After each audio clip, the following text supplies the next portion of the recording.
नामकरण नहीं किए थे। हम्म।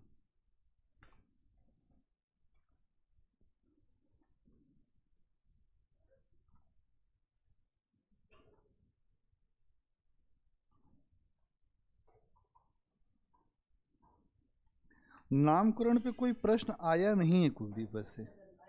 हाँ, इसीलिए नामकरण का इसमें भारत दुर्दशा की।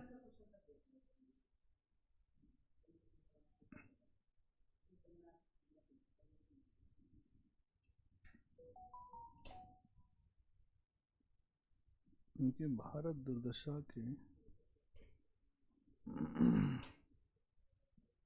हम्म।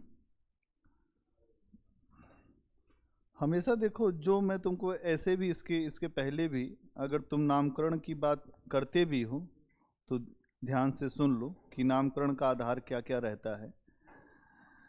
जैसे कोई भी नाटक है तो उसके नामकरण के कई आधार हो सकते हैं। जैसे अगर हम बात करें तो किसी विशेष स्थिति का, तो भारत दुर्दशा किसी विशेष स्थिति पर आधारित नामकरण है। किस पर आधारित है? विशेष स्थिति पर, भारत की दुर्दशा पर आधारित नामकरण है। इसलिए उसका नाम भारत की विशेष मन, उस समय की जो स्थितियां थी उनको आधार बनाकर भारतेंदु हरिश्चंद्र ने भारत दुर्दशा रखा, जिससे पूरी बातें स्पष्ट हो रही हैं। ठीक है। इसके अलावा कुछ लोग ऐसे होते हैं जो जो प्रतीकात्मक आधार लेते हैं किसी रचना का, कि कोई प्रतीक हो। जैसे गाय है वो गोदान में, इसीलिए वो नाम लिया गया। ठीक है। तो गोदान का नामकरण क्यों रहा? एक जो प्रतीक के नाते। इसके अलावा अगर हम बात करें आषाढ़ का एक दिन, तो वो भी एक जो प्रतीक ही है। आषाढ़ का एक दिन अगर आप देखें तो इसमें भी अगर आप देखें तो एक विशेष जो प्रतीक को लेकर ही ये पूरा नाटक लिखा मोहन राकेश ने, आषाढ़ के एक दिन को। तो उसमें क्या, आषाढ़ का एक दिन क्या है? एक प्रतीक है। तो गोदान में क्या प्रतीक रही? गाय। ठीक है। उसी तरह से कुछ ऐसे ऐसे रचनाकार हुए हैं जिन्होंने चरित्रों के आधार पर नामकरण किया है। जैसे दिव्या, स्कंदगुप्त, चंद्रगुप्त, ध्रुव स्वामिनी। यही आधार होता है नामकरण का। जैसे हम लोगों ने इसके पहले भी नामकरण के आधार वाला क्वेश्चन किया था, आपको याद होगा। तो उसमें आपको यही जानना है, जो भारत दुर्दशा में, कि एक विशेष स्थिति पर अलग अलग, पहले आप नामकरण के आधार बता देंगे। एक बार आंसर लिख लेना, अगर नहीं लिख पाओगे तो फिर हम उसी पे चले जाएंगे सीधे। हाँ, मतलब मेरा ये कहने का है कि अलग अलग आधारों पर आपको यहाँ पर कसना है। बाद में आपको ये बता देना है कि एक विशेष स्थिति के आधार पर भारत दुर्दशा नामकरण लेखक के द्वारा किया गया। हम्म। हम्म। नहीं, एंगल वही रहेगा। चार स्थितियां हैं, स्थितियों के आधार पर मूल्यांकन करना। हाँ, ठीक। क्योंकि मैं ये देख रहा था कि इसमें भी उसी तरीके का ही है डायमेंशन, फिर पूरा कुछ वही नहीं। आखिरी में आपको यही बताना है कि स्थितियों के आधार पर ही भारत दुर्दशा नाम रखा गया है।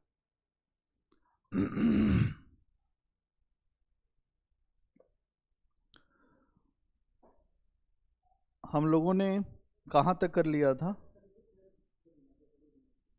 हो गया था, नहीं हुआ था? स्कंदगुप्त का चरित्र।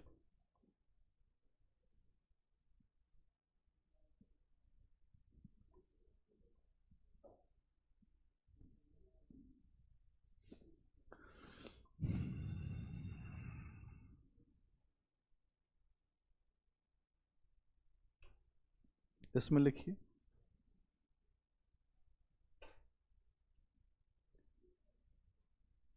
तो देवसेना का भी लिखना है ना? क्यों?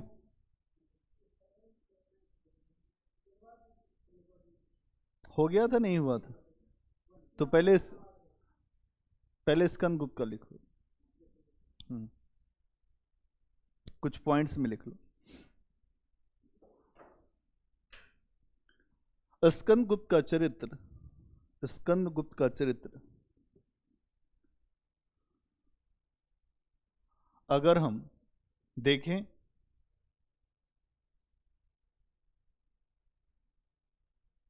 तो जैसे भारतीय चरित्र हमें दिखाई देते हैं,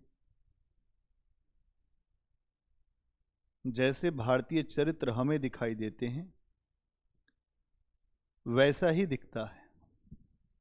जैसे भारतीय चरित्र हमें दिखाई देते हैं वैसा ही दिखता है।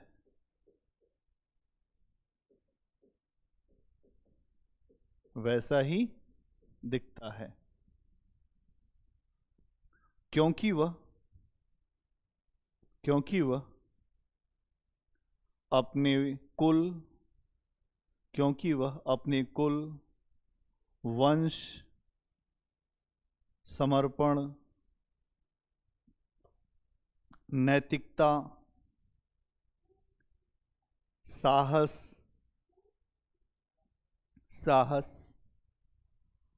आदि के कारण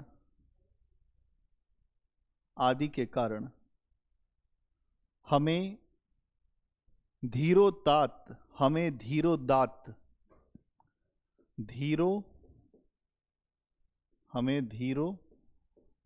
चरित्र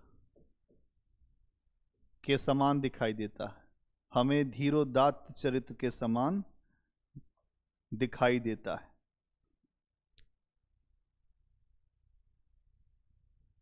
नाटक की शुरुआत में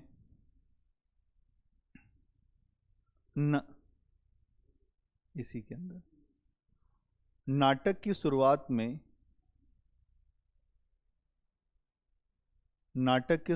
में आर्यावर्त के ऊपर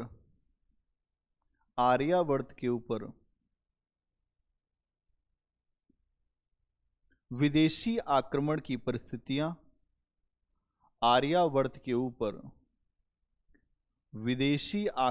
परिस्थितियां दिखाई गई हैं,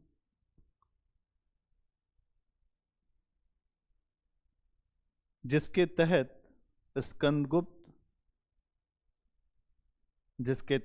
स्कंदगुप्त इन आक्रमणकारियों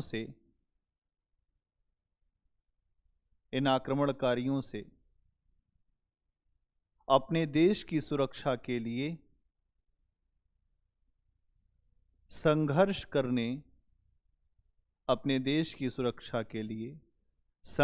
करने के लिए प्रयत्नशील होता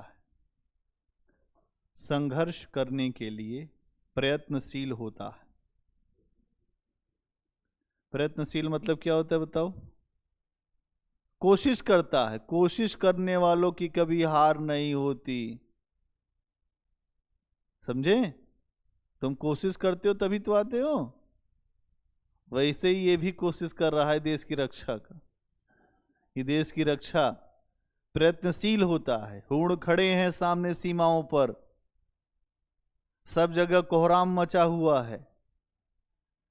देश के अंदर आंतरिक अशांति है, साजिशें चल रही हैं, षड्यंत्र चल रहा है।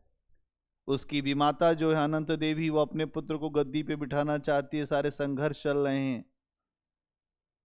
समझ गए?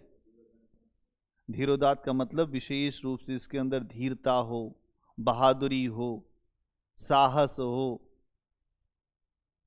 उदात्त हो, जिसका चरित्र मतलब उसके अंदर हर वो बेहतर चीज हो जिससे व्यक्ति का आगे बढ़ना संभव हो सके। धीरोदात्त, धैर्य हो, बेसिकली धैर्य। हाँ, सब कुछ होना चाहिए। आगे लिखिए। हाँ,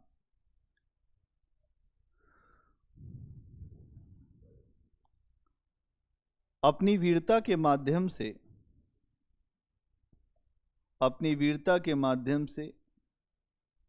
कई दुर्घटनाओं के बाद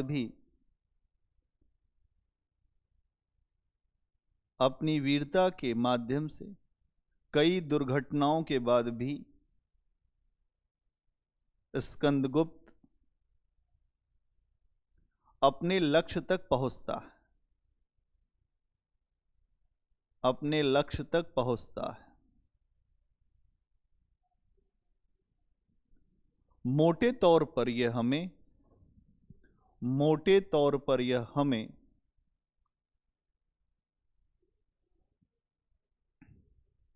एक आदर्श चरित्र के रूप में, मोटे तौर पर यह हमें एक आदर्श चरित्र के रूप में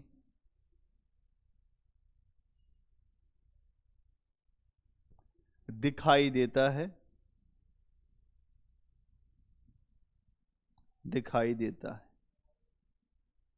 ठीक है भाई, ये एक मोटा मोटा मूल्यांकन हमने किया, लेकिन अब हम इसका बारीकी से सूक्ष्मदर्शी लगाकर मूल्यांकन करेंगे अगले पॉइंट में।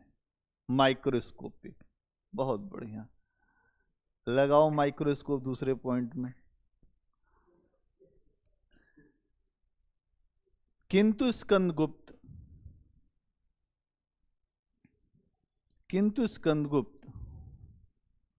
पूरी तरह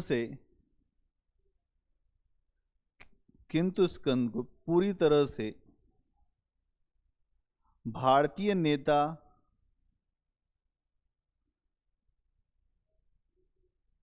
का रूप नहीं दिखाई देता।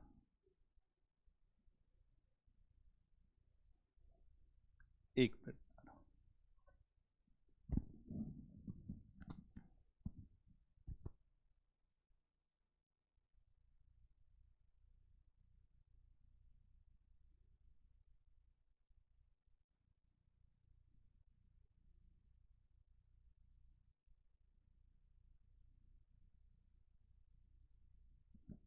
आमतौर पे हम उठाते नहीं, लेकिन हमारी गाड़ी गई हुई बनने के लिए।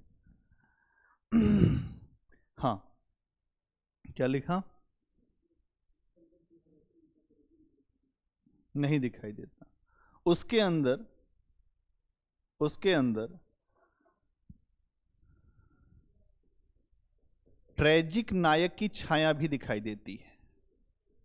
ट्रेजिक नायक, उसके अंदर ट्रेजिक नायक की छाया भी दिखाई देती है।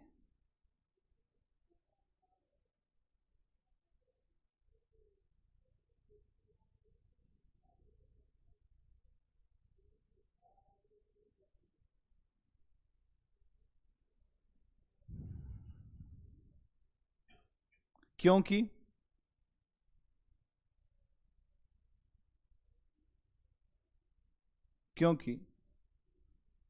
कहीं कहीं ऐसा दिखाई देता है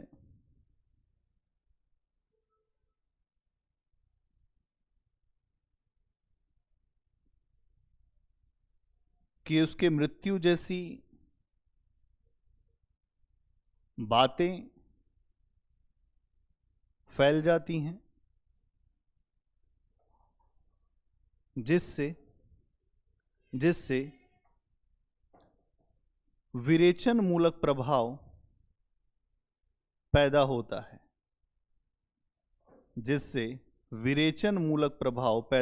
है।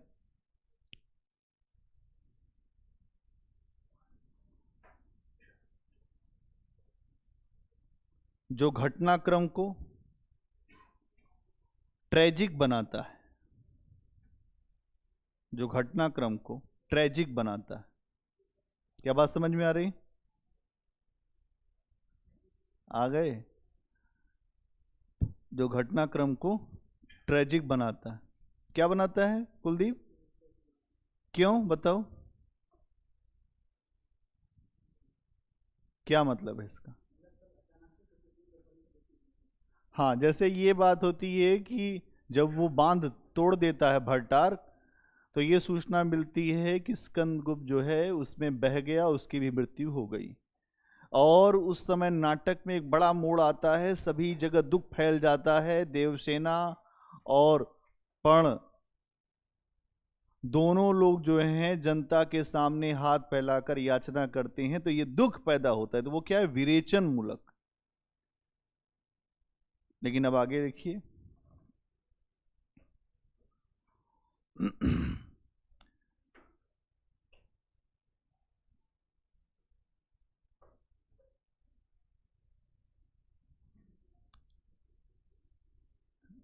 यदि हम इस नाटक का सूक्ष्म अध्ययन करें, यदि हम इस नाटक का सूक्ष्म अध्ययन करें तो हमें साफ दिखाई देता है, हमें साफ दिखाई देता है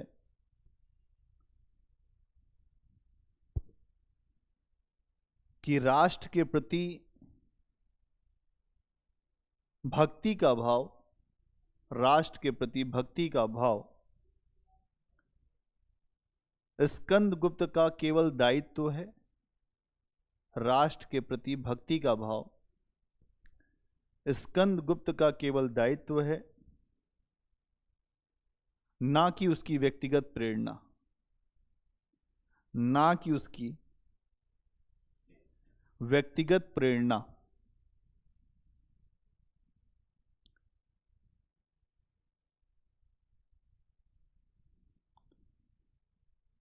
वह तो नाटक के शुरुआत में ही, वह तो नाटक के शुरुआत में ही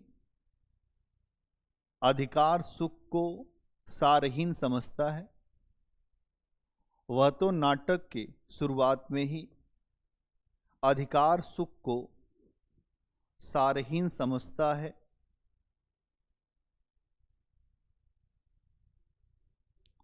उसका उद्देश्य बौद्धों के समान निर्वाण,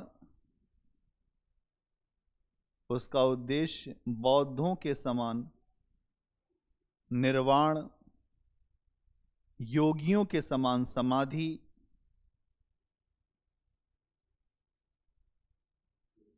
के समान समाधि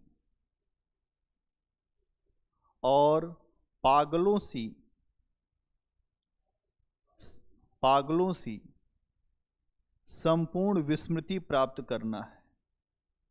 पागलों सी संपूर्ण विस्मृति प्राप्त करना है। मतलब सब भूल जाएं, कुछ याद न रहे।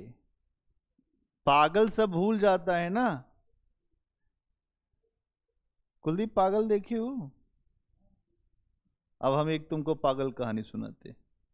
एक गांव था, गांव के सबसे बड़े आदमी थे, उनका एक ही लड़का था और बहुत बड़े आदमी थे। वो हो गया पागल, उसका दिमाग हो गया क्रैक। लोग कहते तुम्हारा दिमाग हो गया है क्रैक, इसका मतलब तुम हो गए पागल। वो भूल गया सब, तो लोगों ने छोड़ दिया, घर वालों ने भी। फिर वो घूम घूम के दूसरों के घर जाया करता था, कहे हमें खाना दो, हमें खाना दो। अब वो सबसे बड़ा आदमी है, उससे बड़ा कोई आदमी नहीं है गांव में, लेकिन सबके यहां जाकर वो भूल चुका है कि वो इतना बड़ा आदमी है। इसी कहते हैं पागल। तुम्हें कुछ याद ही ना रहे कि तुम हो क्या, एक विस्मृति हो जाए, दुनिया में रहकर दुनिया को न समझ पाओ, तो इसको कहते हैं पागल। पागल, जो अपने आप को पा गया, उसको कहते हैं पागल। पागल इसीलिए एक साधना की अवस्था भी है। खुद को जब व्यक्ति अपने में होता है तो उसको दुनिया से कोई मतलब नहीं होता है, खुद में ही वो मस्त रहता है। समता उसके अंदर होती है, सब बराबर हैं।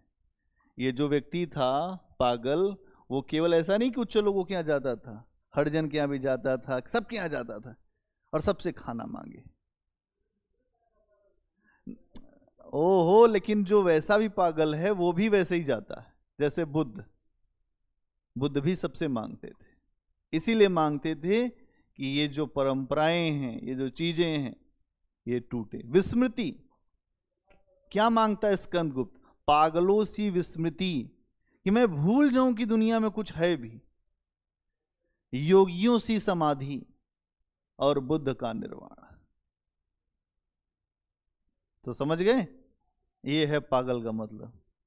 आगे लिखो। क्या लिखा है? हाँ, वह देवसेना को वह देवसेना को प्राप्त करना चाहता है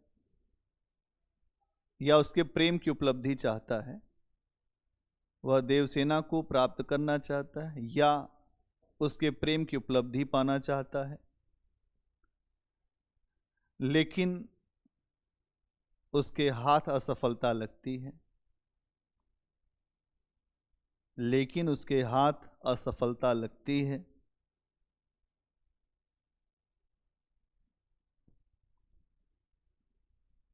नाटक में स्कंदगुप्त के अंतिम शब्द हैं हतभाग्य स्कंदगुप्त।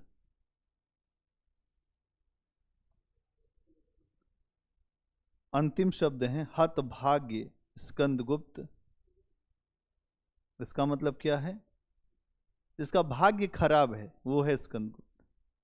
हतभाग्य स्कंदगुप्त।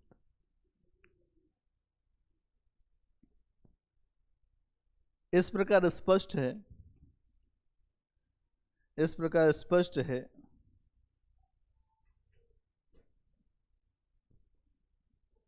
कि नाटक का नायक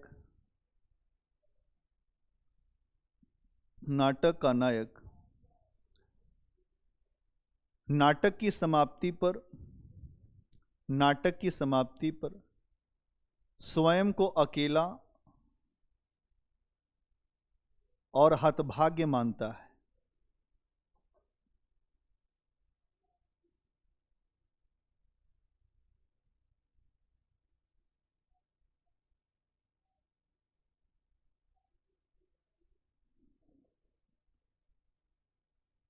जो भारतीय शैली के सुखांत नाटक की परंपरा से अलग है।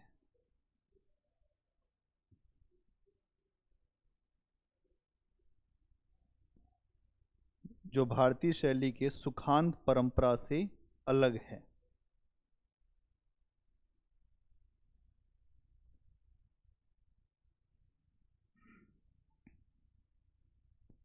इसमें जो विरेचन की स्थिति उत्पन्न हुई है, इसमें जो विरेचन की स्थिति उत्पन्न हुई है, वो इसे ट्रेजिक हीरो के समकक्ष रखती है।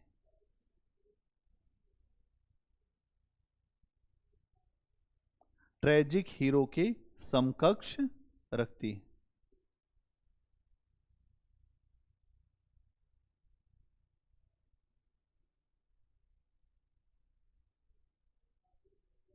ठीक है? क्या क्लियर है? अगला पॉइंट, जयशंकर प्रसाद ने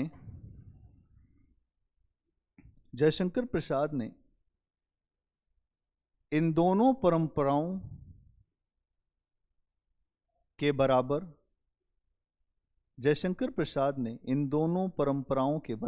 कौन कौन सी परंपरा? बहुत बढ़िया। परंपराओं के बराबर स्वच्छंदतावादी नाट्य परंपरा को अपने चरित्र योजना में महत्व दिया है।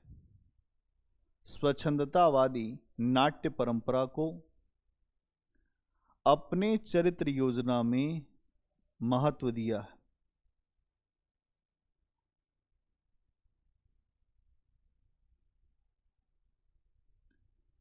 स्कंदगुप्त के चरित्र पर मुख्य रूप से देवसेना, विजया, स्कंदगुप्त के चरित्र पर देवसेना, विजया, भट्टार्क,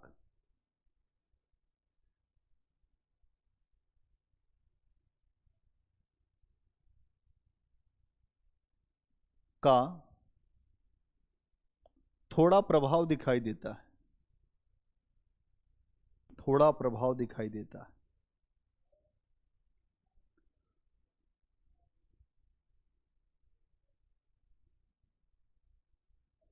अगला पॉइंट बना दो इसी में, स्वच्छंदतावादी चरित्र। स्वच्छंदतावादी चरित्र चरित्र की सहजता को स्वीकार करते हैं। स्वच्छंदतावादी चरित्र चरित्र की सहजता को स्वीकार करते हैं। चरित्र की सहजता को स्वीकार करते हैं, जिसमें नायक अंतर्द्वंद से जिसमें नायक अंतर्द्वंद से जिसमें नायक अंतर्द्वंद से ग्रसित होता है। जिसमें नायक अंतर्द्वंद से ग्रसित होता है।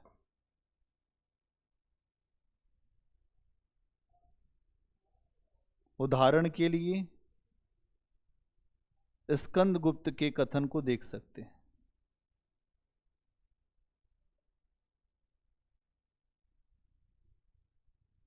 कथन को देख सकते हैं। डबल इन्वर्टेड कॉमा, अधिकार सुख कितना मादक और सारहीन है। अधिकार सुख कितना मादक और सारहीन है। डैश डैश डैश, जो कुछ हो हम साम्राज्य के एक सैनिक हैं। जो कुछ हो हम साम्राज्य के सैनिक हैं।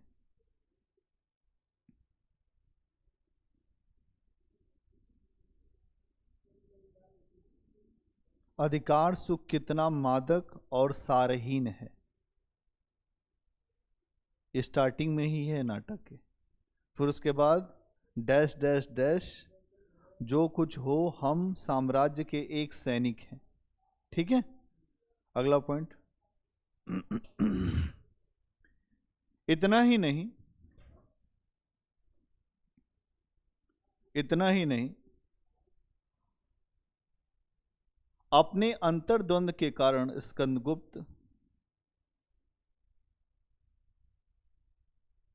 इतना ही नहीं, अपने अंतर्द्वंद के कारण स्कंदगुप्त कई बिंदुओं पर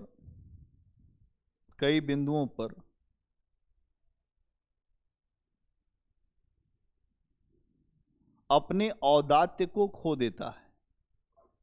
कई बिंदुओं पर अपने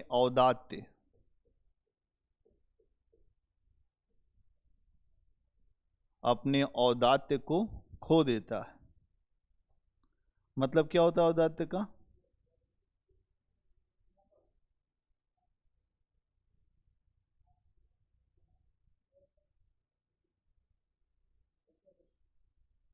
मतलब औदात्य का मतलब क्या होता है कि जो उसके लिए आवश्यक नहीं है वो काम करता है। जैसे अगर आप ये माने कि जो धीरज चाहिए, जो पेशेंस चाहिए, उसको खोता है।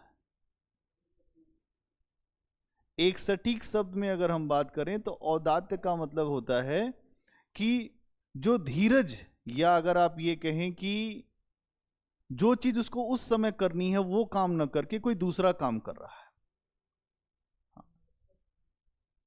अनावश्यक भी आप उसको कह सकते हैं। ठीक है, औदात्य को छोड़कर क्या लिखा? औदात्य को खो देता है। जिस समय संपूर्ण राष्ट्र संकट में है, जिस समय संपूर्ण राष्ट्र संकट में है और स्कंदगुप्त ही राष्ट्र की मुक्ति का एकमात्र आश्वासन है,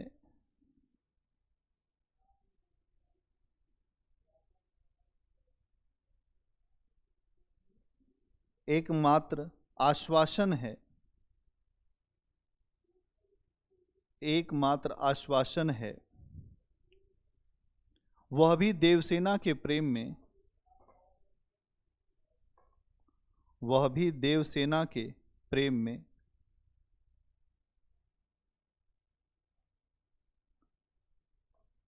देवसेना के प्रेम में एकांतवास का सपना देखता है।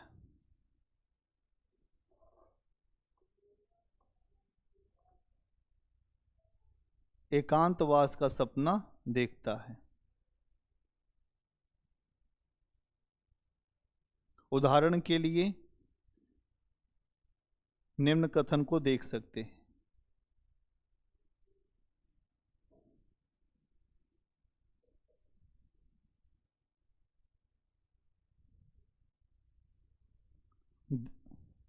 लिखिए, देवसेना एकांत में किसी कानन के कोने में मैं तुम्हें देखता हुआ,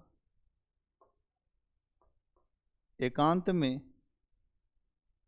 किसी कानन के कोने में मैं तुम्हें देखता हुआ जीवन व्यतीत कर दूंगा, जीवन व्यतीत कर दूंगा।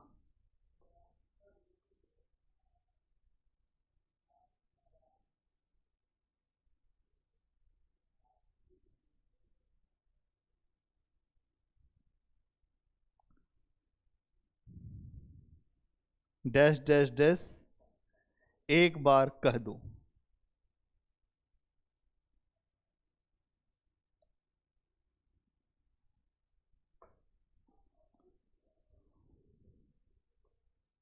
ठीक है, अगला पॉइंट बनाइए।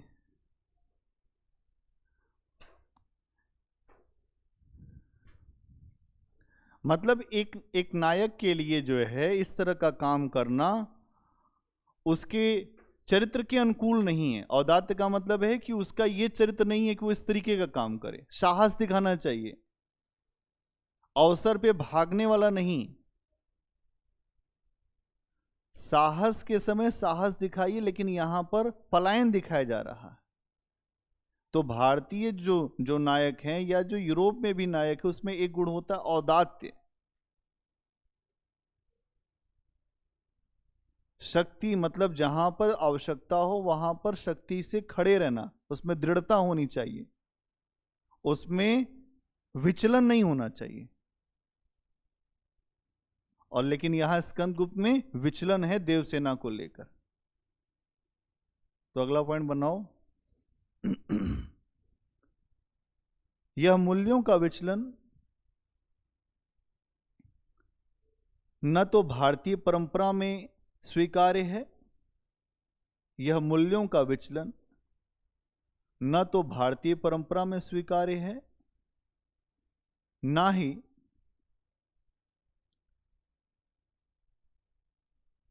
पश्चिम के ट्रेजिक नायक की परंपरा में स्वीकार्य है, ना ही पश्चिम के ट्रेजिक नायक में।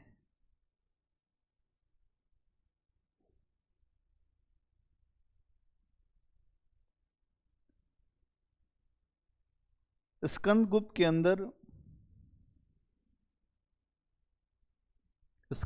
अंदर विचलन, संशय और स्थिरता, पलायन का भाव,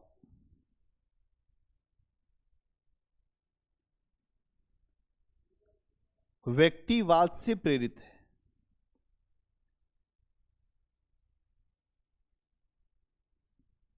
व्यक्तिवाद से प्रेरित है, जो स्वच्छंदतावादी नाटकों की, जो स्वच्छंदतावादी नाटकों के चरित्रों की विशेषता है, जो स्वच्छंदतावादी नाटकों के चरित्रों की विशेषता है।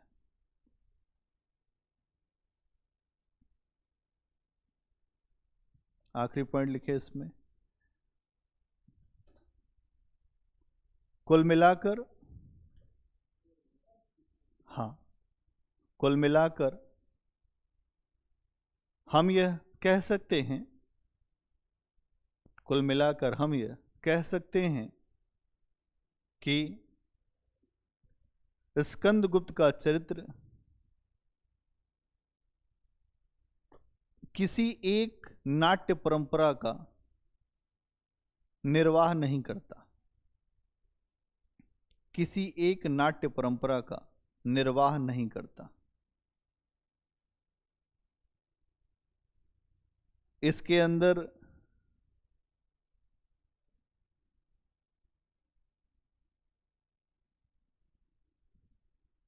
हमें, इसके अंदर हमें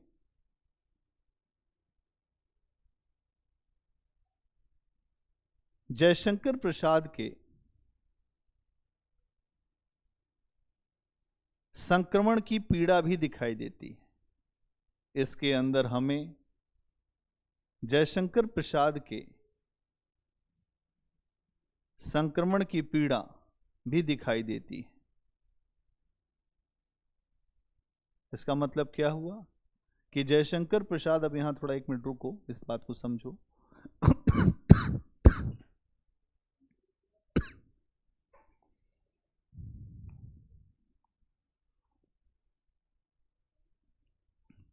मतलब जयशंकर प्रसाद एक नई परंपरा को सामने रखना चाहते थे, जो स्वच्छंदतावादी परंपरा हो। इसीलिए ना तो वो भारतीय परंपरा जैसा नायक रखना चाहते थे, ना ही वो जो पश्चिम की परंपरा थी वैसा नायक रखना चाहते थे। तो एक बीच का संक्रमण था, इसीलिए उन्होंने अपने नायक को ऐसा रखा है। नायक तो जो रचनाकार होता है उसकी ही तो अभिव्यक्ति है नायक, और क्या है नायक? अगर हम लिख रहे हैं कुछ, तो मेरी ही तो अभिव्यक्ति होगी नायक में। तो यहां जयशंकर प्रसाद इसी बात को कह रहे हैं कि उन्होंने चरित्र जो यहां पर रखा स्कंद का, वो संश्लिष्ट चरित्र है, उसके अंदर मिश्रण है, अच्छा और बुरा, और इसीलिए एक स्वच्छंदतावादी चरित्र है। और यहां आपने ये देखा कि ये उनके संक्रमण की पीड़ा से ही ये चरित्र निकला है। ये जो संक्रमण था कि हमें प्राचीन जो भारत के नाटक हैं उनकी सुखांत परंपरा को नहीं लेना है, हमें जो यूरोप के जो ऐसे नाटक हैं जहां पर ट्रेजिक हीरो की परंपरा, उसे भी नहीं लेना है, हमें एक अलग तरीके का नाटक रखना है। तो इस संक्रमण की पीड़ा से स्कंदगुप्त का चरित्र बना है। क्या समझ गए? आगे लिखो, जहां लेखक एक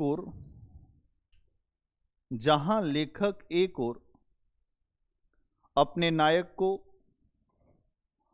राष्ट्रीय संघर्ष में असफल नहीं होने देना चाहते, जहां लेखक एक ओर अपने नायक को राष्ट्रीय संघर्ष में असफल नहीं होना देना चाहते, राष्ट्रीय संघर्ष में असफल नहीं होने देना चाहते,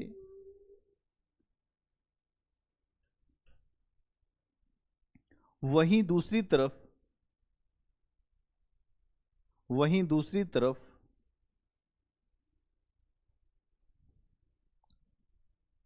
व्यक्तिगत प्रेम और भावुकता भी अपने नायक में दिखाते हैं। हाँ, वहीं दूसरी तरफ व्यक्तिगत प्रेम और भावुकता भी अपने नायक में दिखाते हैं। ऐसा दिखा पाना उस समय आसान नहीं था,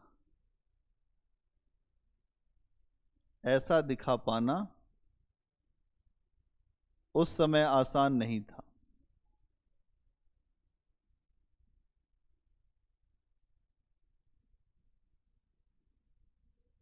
वे अपनी आधुनिक आंखों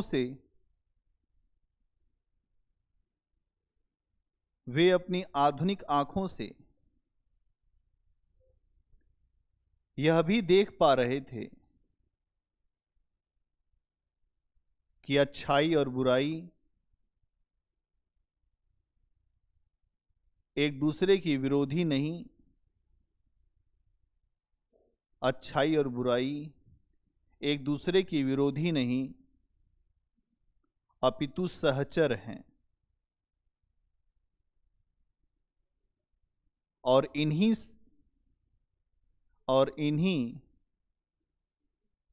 सहचर हैं, एक दूसरे की सहचर हैं। अच्छाई और बुराई एक दूसरे की विरोधी नहीं, अपितु सहचर हैं। अच्छाई और बुराई साथ में रहेंगी। इन्हीं सभी का संश्लिष्ट परिणाम स्कंदगुप्त है। इन्हीं सभी का संश्लिष्ट परिणाम स्कंदगुप्त है।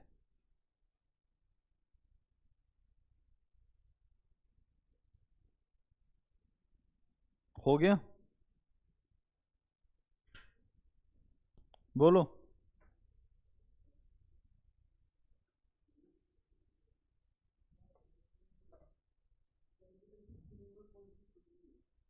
क्या है 3 नंबर पॉइंट? बोलो।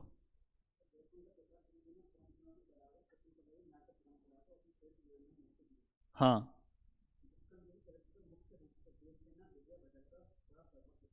हाँ, इसका मतलब ये है कि अगर हम स्कंदगुप्त के जो चरित्र को देखें तो उसके ऊपर जो विशेष रूप से देवसेना का असर दिखाई देता है, विजया का असर दिखाई देता और भट्टार का असर दिखाई देता। क्योंकि हम अगर देखें तो ये भी जो है कि स्कंदगुप्त के ऊपर असर किसका किसका है। तो स्कंदगुप्त के चरित्र में अगर हम देख रहे हैं तो देवसेना से वो बहुत ज्यादा प्रभावित है, विजया से भी प्रभावित है वो। इसके अलावा अगर हम देख रहे हैं तो जो भट्टार्क उससे भी प्रभावित है। इसके असर को बताया गया है कि स्कंदगुप्त का अपना जो चरित्र है उसमें भी सबका असर है, उससे जुड़ा हुआ पॉइंट है ये। मतलब स्कंदगुप्त के ऊपर यह भी नहीं कहा गया है कि पूरा असर है, गौड़ असर। उसमें आप देखेंगे तो थोड़ा असर है, थोड़ा प्रभाव दिखाई देता है। तो स्कंदगुप्त का अगर मान लीजिए कि आप समाज में रह रहे हैं तो क्या किसी का असर आपके ऊपर नहीं आएगा? तो स्कंदगुप्त के चरित्र पर इन चरित्रों का भी थोड़ा प्रभाव दिखाई देता है, यही पॉइंट। हाँ, क्या क्या? हाँ, स्वच्छंदतावाद क्या है? स्वच्छंदतावाद एक मुक्ति की बात है। अगर हम इसको कहें रोमेंटिसिज्म,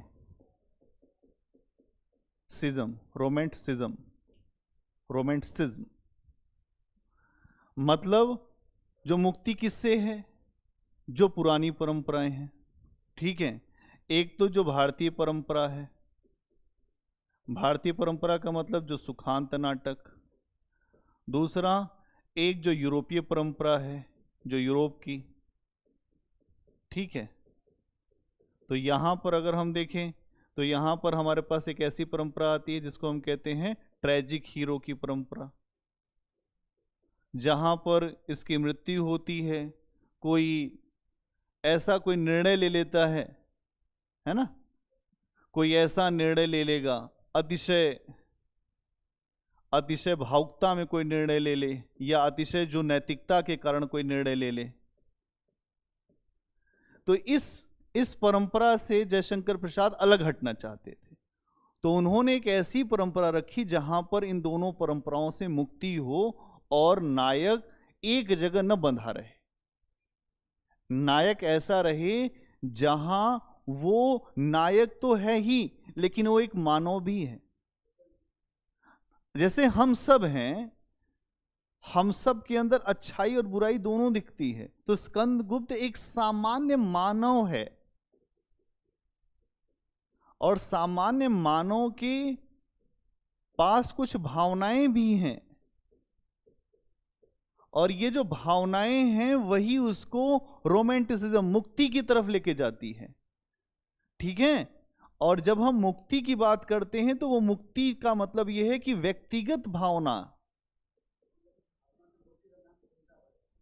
भावनाओं से मुक्ति का नाम नहीं। स्वच्छंदतावाद का मतलब है कि भावनाएं हैं यहां पर। इसीलिए तो नायक में अच्छा ये बताओ, स्कंदगुप्त में विचलन क्यों है? भावनाओं के कारण तो विचलन है। तो स्वच्छंदतावाद का मतलब क्या है? रोमांटिसिज्म। जब व्यक्ति रोमांटिक होगा, उसके अंदर भावनाएं उमड़ेंगी घुमड़ेंगी, तो वो व्यक्ति भावनाओं से सोचेगा। इसीलिए वो कह रहा है कि देवसेना मुझे एकांत में रहना है तुम्हारे साथ, मैं तुम्हें देखते हुए जीवन बिताना चाहता हूं। स्वच्छंदतावाद नायक की उस परिपाटी से दूर है जो ये कहता है कि केवल ये स्थितियां रहेंगी तो नायक ऐसे होगा, फिर आखिरी में ये हो जाएगा।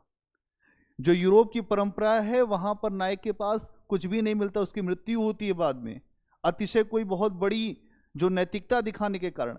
लेकिन स्वच्छंदतावाद में नायक जो है, नायक के अंदर भावनाएं ज्यादा है, और जब भावनाएं ज्यादा हैं इसीलिए उसके अंदर विचलन है, पलायन है भावनाओं की वजह से। तो स्वच्छंदतावाद एक नया वाद है जिसको आप कह सकते हैं कि जयशंकर प्रसाद अपने तरीके से भारत में रख रहे हैं। क्या क्लियर हुआ? बोलो। स्वच्छंदतावाद का मतलब एक ऐसा वाद जहां पर दोनों ही परंपराओं से मुक्ति की बात है, और व्यक्ति के अंदर जो व्यक्तिगत जो कमजोरियां हैं मानव की, उसके ऊपर ज्यादा बात की गई है, जो उस समय से आगे की बात है।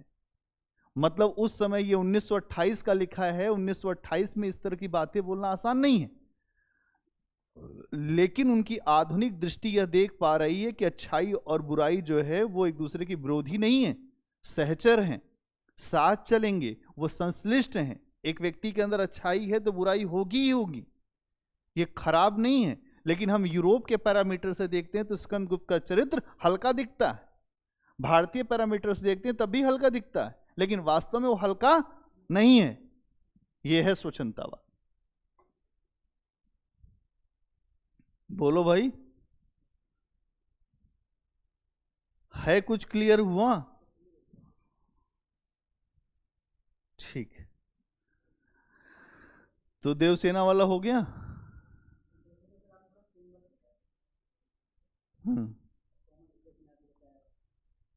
तो कुछ लिखा नहीं था, लिख लो। देवसेना में लिखना है, देवसेना के चरित्र में। तुम तो मान लो कि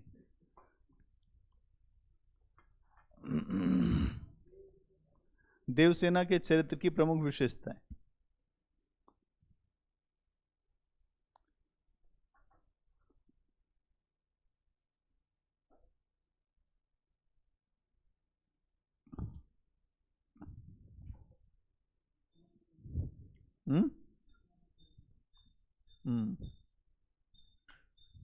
क्या था इसमें पहला पॉइंट? हृदय पक्ष की प्रधानता, कोमल हृदय की प्रधानता। उदाहरण भी नहीं लिखवाया था, कुछ भी लिखवाया नहीं था। लिखिए, देवसेना एक भावना प्रधान नारी है। देवसेना एक भावना प्रधान नारी है।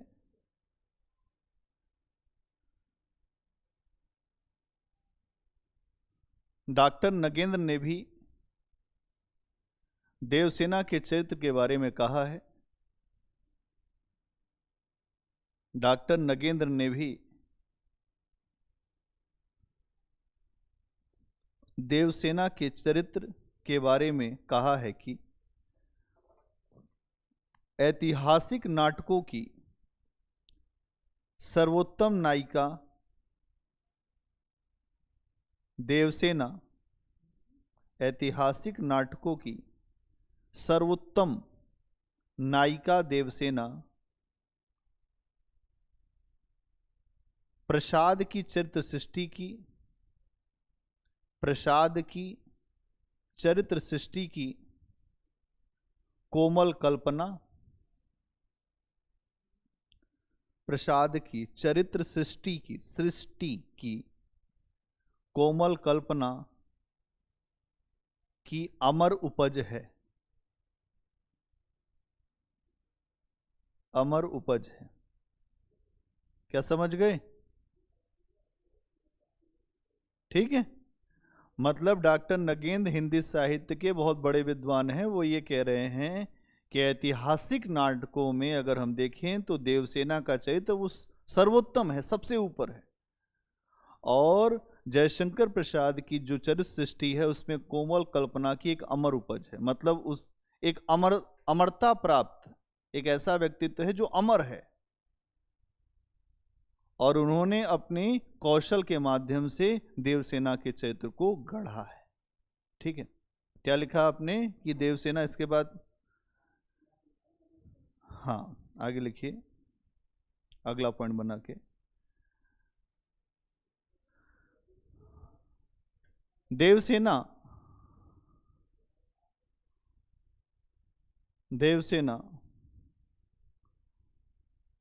भावनाओं को सबसे महत्वपूर्ण मानती है। जीवन के हर अवसर पर गीत गाना चाहती है। गीत गाना चाहती है। उदाहरण के लिए उसका गीत लिख लीजिए। प्रत्येक परमाणु के मिलने में एक सम है। उदाहरण के लिए लिखिए, प्रत्येक परमाणु के मिलने में सम है। प्रत्येक परमाणु के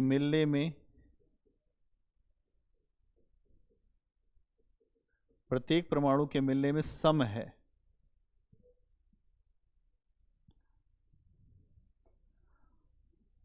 प्रत्येक परमाणु के मिलने में एक सम है। एक कर देना, एक सम है,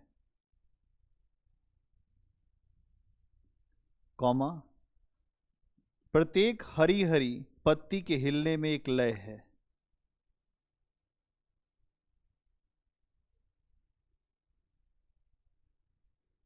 ठीक है। हिलने में एक लय है, मतलब वो हर चीज को देखती है। अब एक मिनट रुको यहां। मतलब वो कुछ भी देखती है तो उसको सब में एक लय दिखाई देता है। संगीत है, सब में लय है। अगर इन जो पक्षियों को देखो तो इनके अंदर भी अगर हम देखते हैं तो इनकी चहचह में भी एक लय है। और अगर हम देखते हैं कुछ भी पानियों के, झरनों के कलकल में भी एक लय है। हर चीज में लय है, और हर अवसर पर वो एक गीत गाना चाहती है।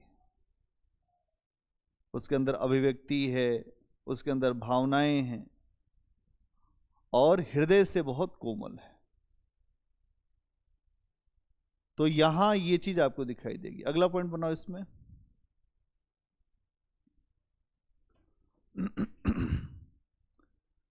स्कंदगुप्त और विजया के प्रेम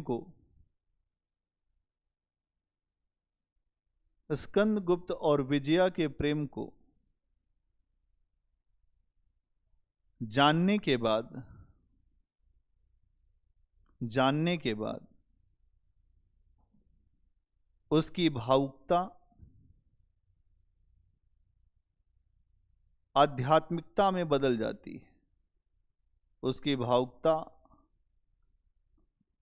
आध्यात्मिकता में बदल जाती है। आध्यात्मिकता में बदल जाती है। वह विजया के रास्ते में रुकावट नहीं बनना चाहती। रुकावट नहीं बनना चाहती।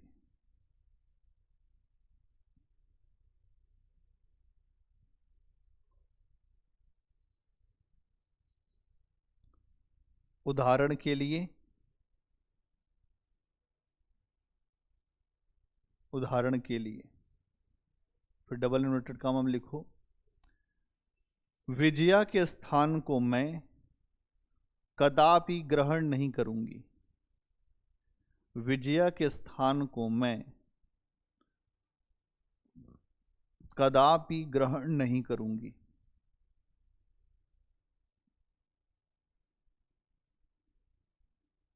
विजया के स्थान को मैं कदापि ग्रहण न करूंगी।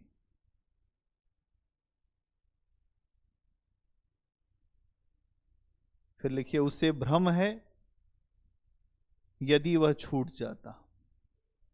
उसे भ्रम है यदि वह छूट जाता।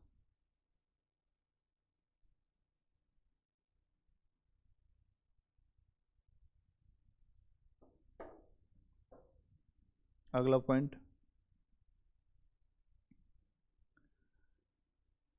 देवसेना में आत्मसंघर्ष बहुत गहरा है। देवसेना में आत्मसंघर्ष बहुत गहरा है।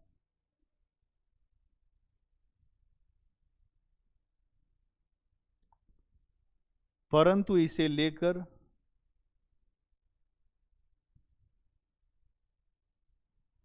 बहुत विकल नहीं है।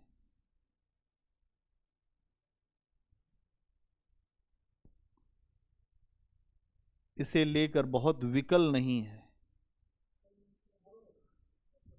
हाँ, बेचैन, हाँ, विकल नहीं है। वह अपने हृदय को नियंत्रित करना जानती है।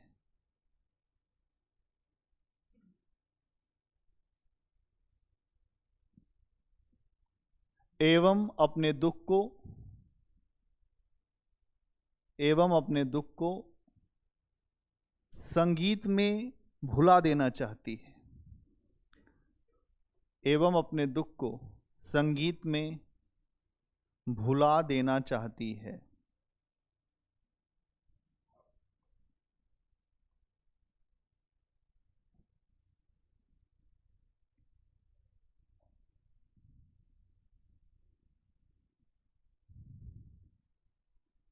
उदाहरण लिखिए, उदाहरण के लिए, चित्त उत्तेजित करता है, बुद्धि झिड़कती है। झिड़कती,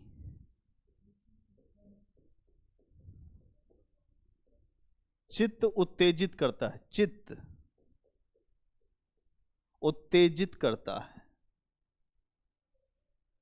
बुद्धि झिड़कती है। कान कुछ सुनते ही नहीं। लिखते जाओ, कान कुछ सुनते ही नहीं। चित्त उत्तेजित करता है, बुद्धि झिड़कती है, कान कुछ सुनते ही नहीं। मैं सबको समझाती हूं,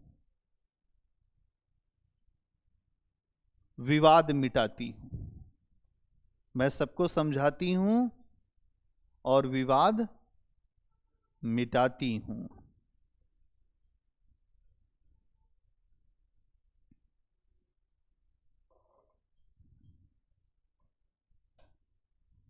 अगला पॉइंट,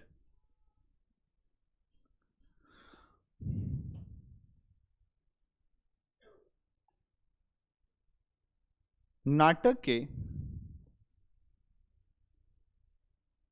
उत्तरार्ध में प्रेम की अपूर्णता के बाद भी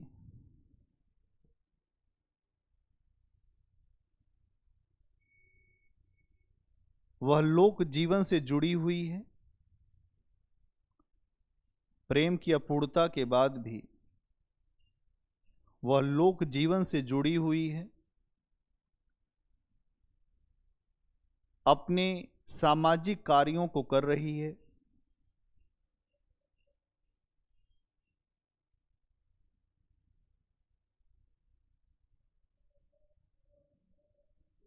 कार्यों से, अपने सामाजिक कार्यों में या अपने सामाजिक कार्यों को कर रही है।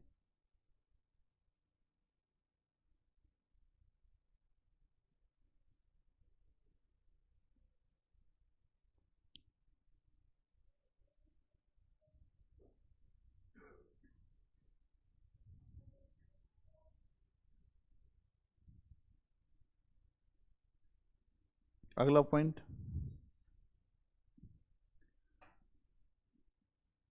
देवसेना के जीवन का सबसे बड़ा मूल्य त्याग है। देवसेना के जीवन का सबसे बड़ा मूल्य त्याग है।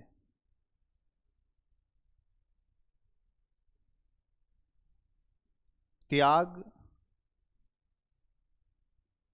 आवश्यकता के समय आदर्श है। त्याग आवश्यकता के समय आदर्श है। देवसेना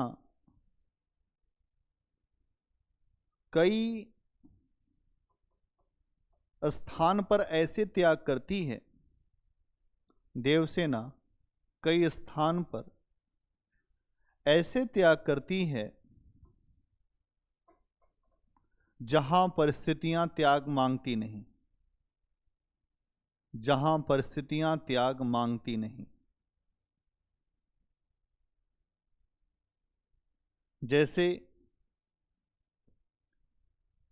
विजया की आत्महत्या के बाद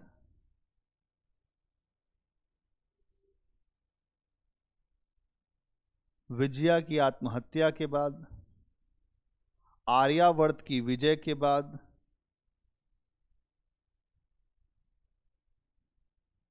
उसका स्कंदगुप्त से मिलना संभव था। आर्यावर्त की विजय के बाद उसका स्कंदगुप्त से मिलना संभव था।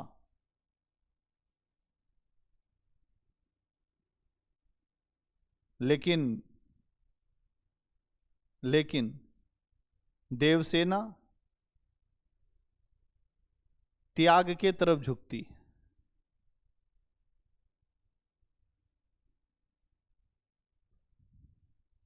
उदाहरण के लिए निम्न कथन को देख सकते, उदाहरण के लिए निम्न कथन को देख सकते हैं। लिखिए क्या कहती हैं। कष्ट हृदय की कसौटी है। कष्ट नहीं होगा तो प्रेम करने का मतलब क्या? नहीं, कोई मतलब है प्रेम का? कष्ट हृदय की कसौटी है। प्रेम करने का मतलब ये कष्ट होते रहना चाहिए, धीरे धीरे पता चलते रहे कि नहीं कि दुख हो रहा है, तब प्रेम का मतलब है। हंसते हंसते अगर कोई प्रेम करता है तो मजा नहीं आता है। इसीलिए ये इश्क नहीं आसान वाला है मामला। एक आग का दरिया है और डूब के जाना है पार। हाँ, डूबना पड़ेगा, मरना पड़ेगा, तब इश्क होता है। और यहाँ हर आदमी इश्क करना चाहता है। सबको लगता है बिना इश्क के काम ही नहीं चलेगी जीवन में, पढ़ाई खत्म हो जाती है। फिर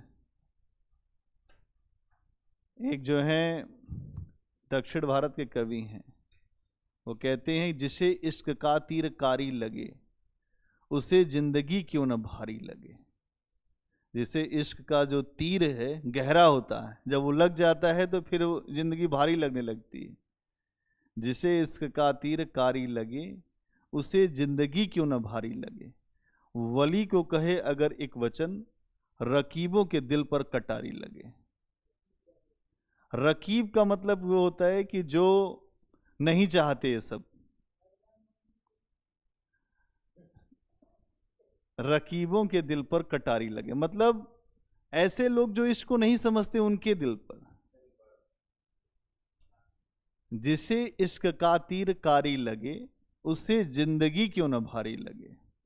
वली को कहे अगर एक वचन भी कह दो वली को, रकीबों के दिल पर कटारी लगे। अगर एक वचन रकीबों के दिल पर कटारी लगे तो इश्क जो है खुखार है, शेर कटारी लगे। तो यहां जो है इसी तरीके का मामला है। कष्ट हृदय की कसौटी है, तपस्या अग्नि है। आगे लिखिए, तपस्या अग्नि है। सम्राट तो स्कंदगुप्त को समझा रही हैं ऐसा है कि अगर प्रेम करते हो तो कष्ट सहने के लिए तैयार रहो। अग्नि है, फिर सम्राट। यदि इतना भी न कर सके तो क्या, यदि इतना भी न कर सके तो क्या, सब क्षणिक सुखों का अंत है। मतलब अगर हमसे प्रेम शादी विवाह जो भी चाहते उसका एक अंत है, जिसमें सुखों का अंत न हो, जिसमें क्षणिक सुखों का अंत है। तो मैं कैसा सुख चाहती हूं? जिसमें सभी सुखों का अंत न हो, मतलब जो मेरा ऐसा सुख होना चाहिए जिसका अंत ही ना हो, जिसमें सभी सुखों का, जिसमें सुखों का अंत न हो। इसलिए सुख करना ही न चाहिए। न सुख करने जाएंगे न सुख का अंत होगा, न नौमन तेल होंगी न न न, न राधा नाचेंगी, है कि नहीं? इसलिए सुख करना ही न चाहिए। मेरे जीवन के देवता और उस जीवन के प्राप्त क्षमा, आर्यपुत्र क्षमा चाहिए मुझे।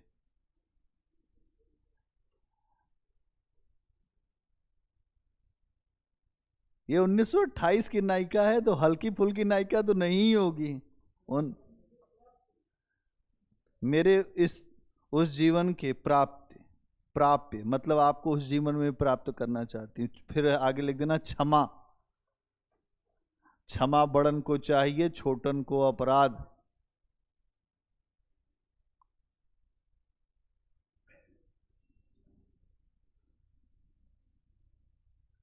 तो ये हो गया देवसेना का चरित्र।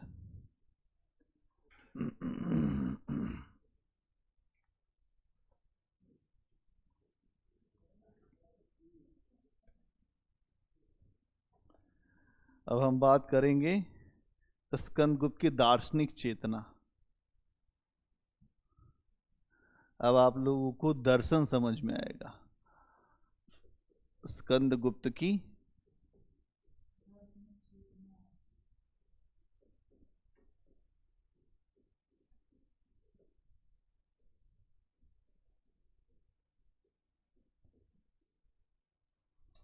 दार्शनिक चेतना। क्या मतलब होता है दर्शन का? किसी वस्तु को विशेष नजरिए से देखना, ये होता है दर्शन। नजरिए से देखना। अब हम देखते हैं स्कंदगुप्त को किस दर्शन के नजरिए से देखा गया है। सबसे पहले तो तुम ये समझ लो कि जयशंकर प्रसाद जो हैं वो बहुत विद्वान व्यक्ति हैं, वेद उपनिषद सब कुछ पढ़े हुए व्यक्ति हैं। पहले के लोगों के साथ यही था कि जो पढ़ता था वो अच्छे से पढ़ता था, नहीं तो नहीं पढ़ता था। आज तो हर आदमी पढ़ रहा है, हर घर शिक्षा दीपक जल रहा है, लेकिन कोई पढ़ नहीं पा रहा। पहले कुछ लोग पढ़ते थे तो ऐसा पढ़ जाते थे कि वो बहुत शानदार। तो जयशंकर प्रसाद को अगर आप देखेंगे तो वेद उपनिषद इतिहास के बहुत सारे ग्रंथ, पुराण, दर्शन की बहुत सारी, अद्वैतवाद जो विशिष्टाद्वैतवाद, सारे वेदांत दर्शन सब पढ़ा हुआ इनका। इतनी अच्छी अच्छी शब्दावली सामान्य व्यक्ति के बस की बात है ही नहीं। इसीलिए पहले के साहित्यकार, इस समय आप देखिए एक भी साहित्यकार ऐसा नहीं आपको मिल रहा है कि इसकी रचनाएं बहुत ज्यादा वो हो रही हैं। क्यों? क्योंकि सोच नहीं रहे लोग। व्हाट्सएप मीडिया का जमाना है, हर आदमी फेसबुक पे चल रहा है, व्हाट्सएप पे चल रहा है, इंस्टाग्राम पे चल रहा है, रील चल रही है, कहां सोच पाएगा? पहले ऐसा नहीं था। अगर आप देखेंगे तो इनके यहां जो जो दर्शन है, जो रूप है, आपको एक अलग तरीके से, अलग अलग जो भी इनके नायक हैं, चाहे स्कंदगुप्त को आप देख लीजिए, इसके अलावा कामायनी जब आप पढ़ेंगे तो वहां पर एक चरित्र हैं मनु, उनके भी रूप में देखेंगे आप कि किस तरीके से कौन कौन सा दर्शन ये इस्तेमाल करते हैं। इनके दर्शन का नाम क्या है? आनंदवाद। क्या है? इसके पहले भी बताया है, आनंदवाद नाम है इनके दर्शन का। क्या कहते हैं? सुख दुख से जो परे की अवस्था है उसी को हमें प्राप्त करना है। इसके लिए इन्होंने एक शब्द और भी रखा है, प्रत्यभिज्ञा दर्शन। प्रत्यभिज्ञा दर्शन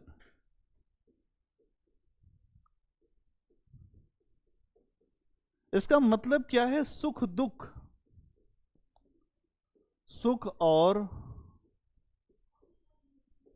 दुख से परे की अवस्था।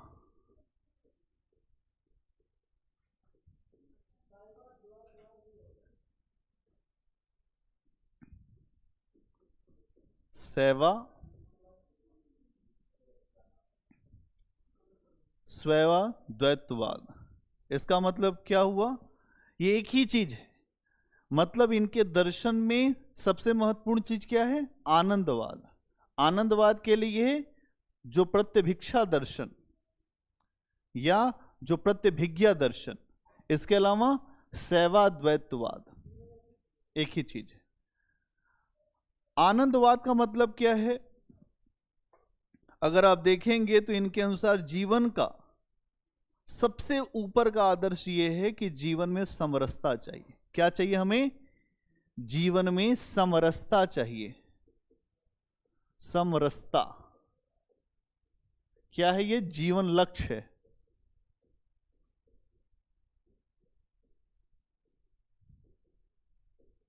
समरस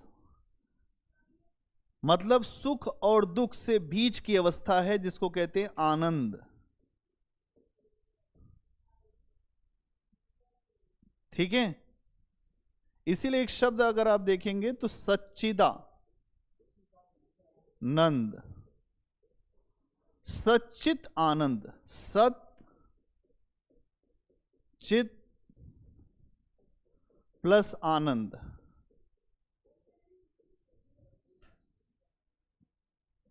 सच्चित आनंद, ये कहते हैं कि समरसता की बात। इनका मतलब ये क्या है कि इच्छा क्रिया ज्ञान सबका असंतुलन मिट जाए। इच्छा का, क्रिया का और ज्ञान का असंतुलन मिटाना ही हमारे जीवन का लक्ष्य है। इच्छा क्रिया ज्ञान का असंतुलन मिटना चाहिए।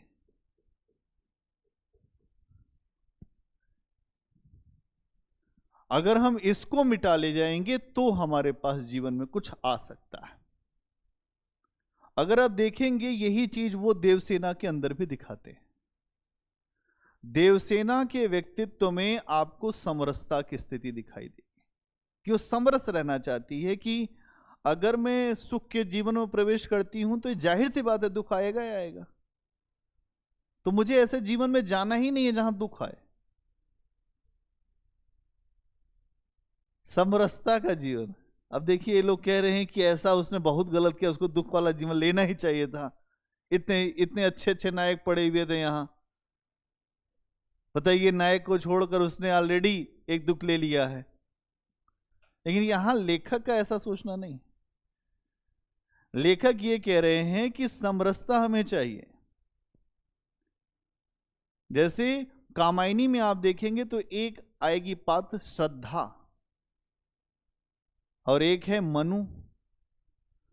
तो श्रद्धा जो है उसके अंदर भी समरसता की बात है, वो भी अपने आनंद में रहना चाहती है और मनु बार बार उसको उकसाते हैं। तो जो मनु है वो क्या है? हमारे मन, हम सबका मन, हम सबका मन जो है वो भागता है संसार में।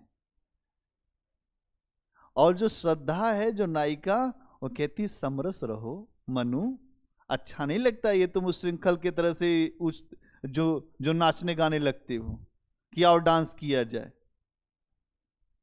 इससे बाहर हटना है। तो ये चीज आपको दिखाई देगी। स्कंदगुप्त इसी समरसता को साधना चाहता है। उड़ रहा है कि अभी है यहीं पे, समझ में आ रहा। स्कंदगुप्त भी इसी समरसता को साधना चाहता है। इसीलिए वो बार बार कहता है कि अधिकार का सुख मादक है, सारहीन है। और वो कहता है कि बौद्धों का निर्वाण, योगियों की समाधि, पागलों की पूर्ण जो विस्मृति है, वो सब मुझे एक साथ मिल जाए। मैं निर्वाण भी पाना चाहता हूं, मैं योगियों की समाधि भी चाहता हूं, और पागलों की विस्मृति भी चाहता हूं, सब साथ मिल जाए मुझे। अभी इसे प्राप्त नहीं है, लेकिन ये चाहता जरूर है। और देवसेना को देखेंगे तो वो हमेशा समरस है, गीत गा रही है जीवन का, हर क्षण पे गीत है। चलो भाभी फिर से गीत गा लिया जाए। तो जो जो जो गीत गाने की बात है उसको समझना पड़ेगा। अभी क्लास में है, दे दो आप, मैं कर दूंगा। ठीक है। तो यहां ये चीज आपको दिखाई देगी। इसके अलावा अगर हम देखें तो यहां एक चीज और आपको दिखाई देगी। नव वेदांत दर्शन का असर है जयशंकर प्रसाद के ऊपर। नव्य वेदांत दर्शन,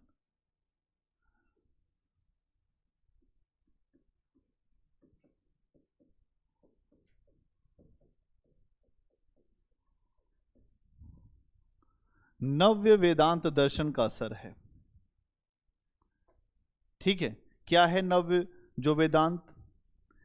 इसमें अगर आप देखेंगे तो जो वेदांत दर्शन था उसमें शंकराचार्य ने कहा कि ब्रह्मम सत्यम जगत मिथ्या जीव ब्रह्मो नापर। जगत को मिथ्या बताया गया था, जगत मिथ्या है ना। हेलो, हाँ आप ले जाओ घर।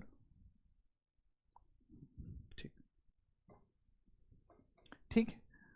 तो कहने का मतलब क्या है कि ये कहते हैं कि जो शंकराचार्य का दर्शन था उसमें ये कहा गया है कि जगत मिथ्या है, लेकिन नव वेदांत दर्शन में जगत को मिथ्या नहीं बताया गया है।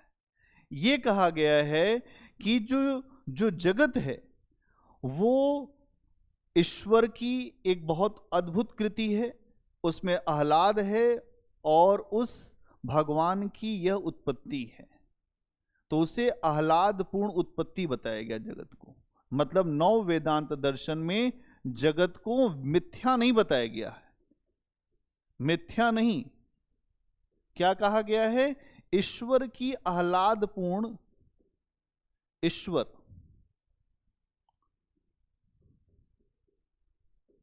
ईश्वर की आह्लादपूर्ण अभिव्यक्ति कहा गया है। ईश्वर की आह्लादपूर्ण अभिव्यक्ति है जगत। ईश्वर ने अपने प्रेरणा से, आह्लाद से, प्रेम से इस जगत को बनाया है। यह है नव वेदांत दर्शन। वेदांत दर्शन में जगत मिथ्या था, इसीलिए आह्लादपूर्ण मतलब बहुत प्रेम से बनाया है। इस संसार की रचना प्रेम से की है। जैसे जो माँ होती है वह आह्लादपूर्ण, वो प्रेम करती है, जो सृजन करती है तो उसके साथ उसका प्रेम भी होता है।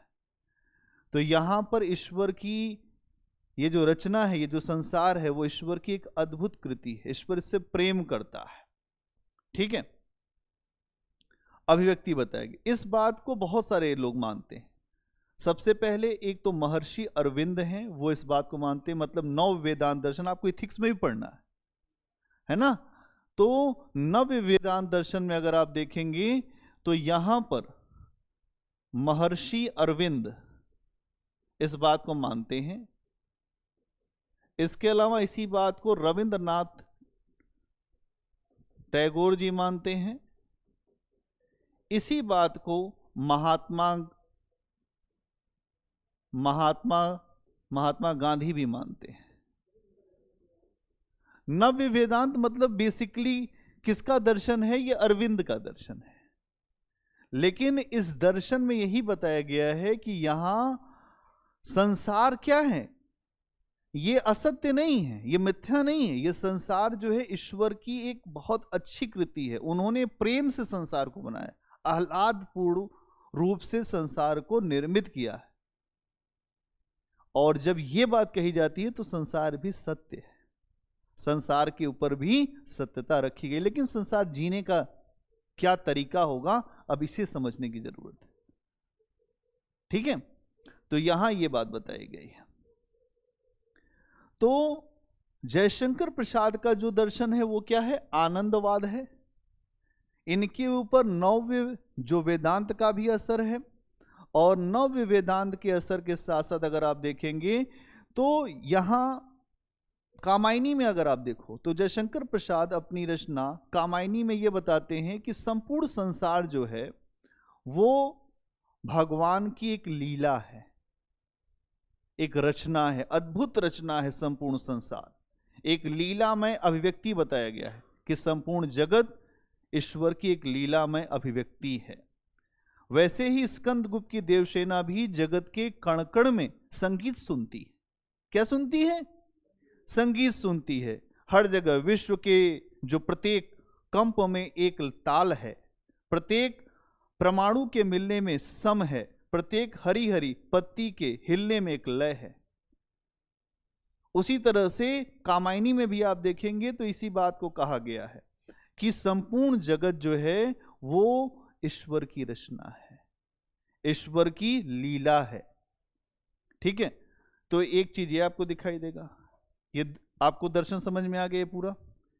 इसके अलावा यह भी कहा गया है इस नाटक में, जो बौद्ध धर्म का जो दर्शन है उसमें अहिंसा है, करुणा है, उसके ऊपर थोड़ा सा जयशंकर प्रसाद का बहुत ज्यादा जोर नहीं है।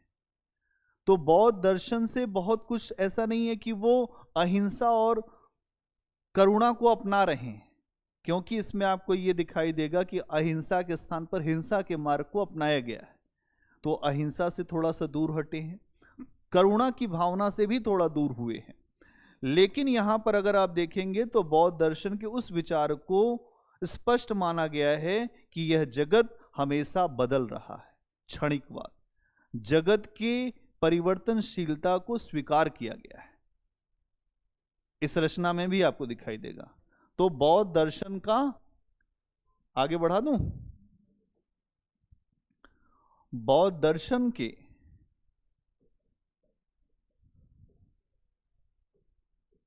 क्षणिकवाद,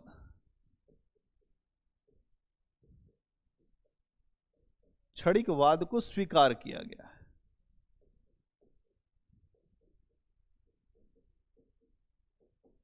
किससे दूरी बनाई गई है? अहिंसा और एक तो अहिंसा को इन्होंने स्वीकार नहीं किया है, इसके अलावा इन्होंने ये कहा है कि बहुत ज्यादा करुणा की भी जरूरत नहीं। अहिंसा और करुणा को बहुत ज्यादा स्वीकार नहीं किया गया। ये कहा गया है कि क्षणिक है, संसार हमेशा बदल रहा है, उसके ऊपर एक बात रखी गई है, सतत परिवर्तनशीलता की बात की गई है, और ये चीज इनके पास आती है। इसके अलावा पश्चिम के बहुत सारे विचारक हैं जिनसे जयशंकर प्रसाद बहुत ज्यादा प्रभावित है। कौन कौन से हैं? एक तो हैं हेराक्लाइट्स,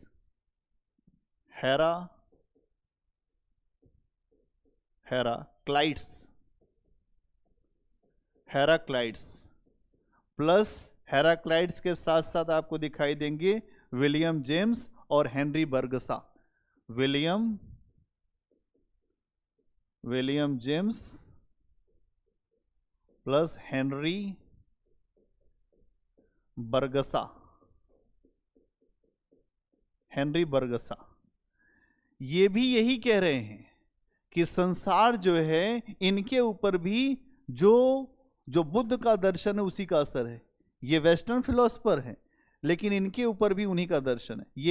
इनका ये क्या मानना है कि विश्व हर क्षण बदल रहा है, विश्व प्रतिक्षण बदल रहा है, बदल रहा है, विश्व प्रतिक्षण बदल रहा है। इनका भी यही मानना है कि विश्व लगातार बदलता जा रहा है। ठीक है, अगर आप इस नाटक में देखेंगे तो जो श्रीलंका का राजकुमार है धातुसेन, वो इसी बात को कहता है कि परिवर्तन ही सृष्टि है। क्या कहता है? परिवर्तन ही सृष्टि है और जीवन है, स्थिर होना मृत्यु है। जो स्थिर हो गया वो मृत्यु को प्राप्त करेगा, और निश्शेष शांति मरण है। मतलब अगर आप कहीं रुक गए तो वो मरना है। और उसके बाद कहता है कि प्रकृति जो है वो क्रियाशील है, हमेशा चलने का नाम जीवन है, क्रियाशील है। ठीक है, इतनी बातें आपको समझ में आई। इसके बाद आगे चलते हैं। इसके अलावा जयशंकर प्रसाद एक बात ये भी कहते हैं कि नारी पुरुष का जो संबंध है वो सहज होना चाहिए। देखो, आज अभी जो बता रहे हैं ये आपको कामायनी जब पढ़ाएंगे तब भी आपको ये बात आएगी समझ में। नारी पुरुष के सहज संबंधों की बात करते हैं जयशंकर प्रसाद। नारी पुरुष की सहज संबंध, सहज संबंध की बात।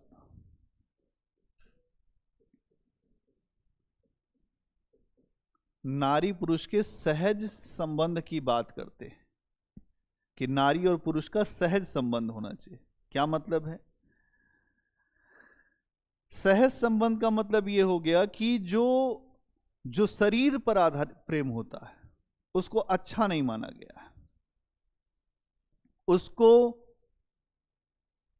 उसको निकृष्ट माना गया है, और यह कहा गया है कि भावनाओं पर आधारित प्रेम होना चाहिए। देह मूलक प्रेम के स्थान पर भावना मूलक प्रेम, देह मूलक प्रेम के स्थान पर भावना मूलक प्रेम,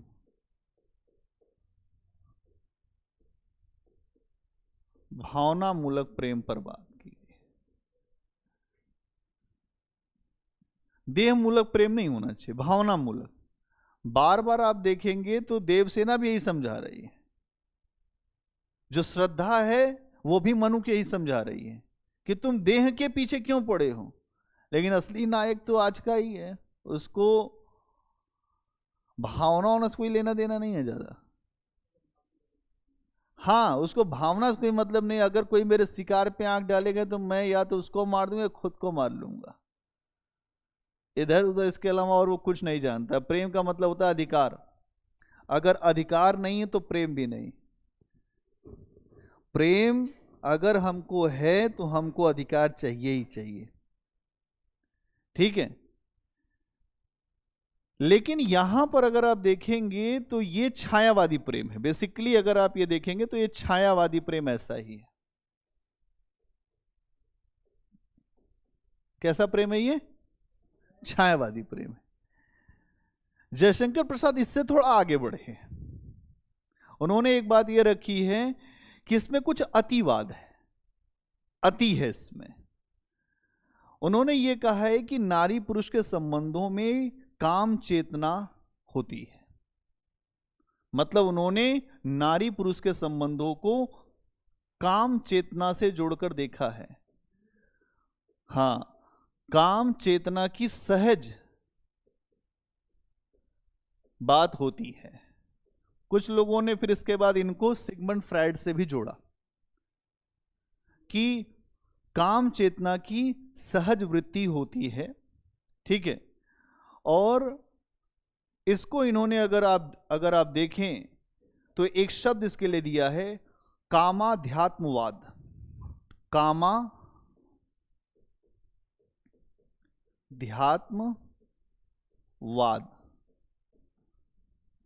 कामाध्यात्मवाद। कामाध्यात्मवाद क्या है? जिसमें काम और अध्यात्म एक दूसरे के विरोधी नहीं है, अपितु एक दूसरे के पूरक है। ऐसे अगर आप देखेंगे तो भारतीय परंपरा में है कि धर्म, अर्थ, काम और मोक्ष, है नहीं? कि सबसे पहले धर्म है, फिर अर्थ है, फिर कामनाएं हैं, फिर मोक्ष है। तो इसको इन्होंने अटैच कर दिया है, उसको कहा है कामाध्यात्मवाद, कि काम और अध्यात्म जो है एक दूसरे के विरोधी ना होकर एक दूसरे के पूरक हैं। इसीलिए आज के समय में आपको अपने परिवारों में दिखाई देगा कि आध्यात्मिकता भी चलती रहती है, कामनाएं भी चलती है ना। ये है कामाध्यात्मवाद। लेकिन यूरोप में ये नहीं है, वहां केवल भौतिकवाद है, अध्यात्म वहां है ही नहीं, केवल भौतिकवाद चल रहा है, फिर वहां का आदमी रोता है। तो भारत का दर्शन इसीलिए विलक्षण है, पूजा पाठ हेन तेन सब चल रहा है घरों में। तो ये क्या है? कामाध्यात्मवाद। ठीक है।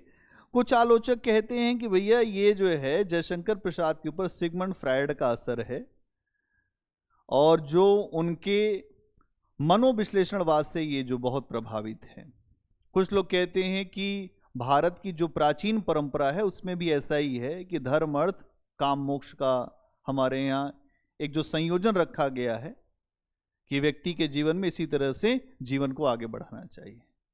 जैसे लोग कहते हैं सबसे पहले ब्रह्मचर्य आश्रम, फिर गृहस्थ आश्रम, फिर उसके बाद जो वानप्रस्थ आश्रम, फिर उसके बाद संन्यास आश्रम। इतना समय बना दिया कि फिर उसके बाद अपना जो करिए। ये थोड़ा सा आकर्षित करता है लोगों को, यही ठीक है। भाई जीवन में अगर नहीं कुछ किया, आपसे कोई लाख कहे कि ये काम मत करना, आप कहेंगे अपने तो किए हैं, हमको मना करते हैं। आप मानेंगे? नहीं मानेंगे। आग में हाथ अगर हम कहें वो आग जल रही है तुम मत जाओ, तो तुम कहोगे अभी तो आप गए थे, आग में हाथ अपने जला के आए, हमसे पूछ रहे हैं कि मत जाओ, तो तुम जाके मानोगे। जब तक नहीं जलेगा हाथ तब तक तुम मान नहीं सकते। तो उसी तरीके से जो है प्रेम भी है, और जो शादी विवाह भी है। लोग कहते हैं कि अब तो हम शादी के नाम से चिढ़ते हैं, लेकिन जब अपने कर रहे थे तब तो नहीं सोचे थे। ये बात यहां पर है। ठीक है।